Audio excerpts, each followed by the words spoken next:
Il était une fois un jeune homme nommé Swagaman. C'était une personne assez simple qui aimait aider ses entourages.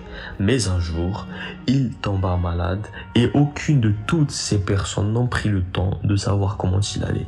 Malheureusement, il quitta ce monde et regardez ce qui se passe ensuite.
Mas